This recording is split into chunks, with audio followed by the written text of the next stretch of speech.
সাংস্কৃতিক জগতখনৰ বাবে অতিকৈ দুখ খবৰ। জনপ্ৰিয় অভিনেতাজন আৰু আমাৰ মাজত নাই।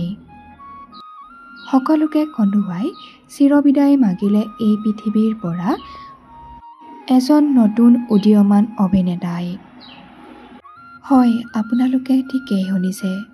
অভিনেতা মৃগাংক বৰ্মনৰ মৃত্যুৰ খবৰে সমগ্ৰ ৰাজ্যকে এতিয়া কঁপাই তুলিছে।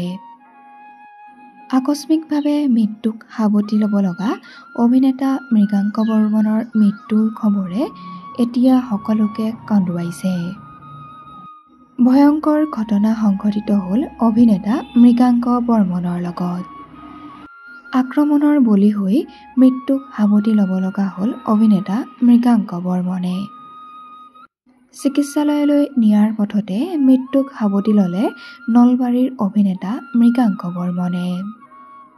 ছুৰীৰে আক্ৰমণ কৰাৰ ফলতেই মৃত্যুক সাৱটি ল'ব লগা হ'ল বেহাৰবাৰীৰ আউটপোষ্টত অভিনয় কৰা অভিনেতা মৃগাংক বৰ্মনে। নলবাৰীৰ প্ৰতিভাৱান যুৱক তথা অভিনেতা মৃগাংক বৰ্মনক অকালতে হেৰুৱাবলগীয়া হোৱাত সকলোৱে যথেষ্ট কষ্ট পাইছে।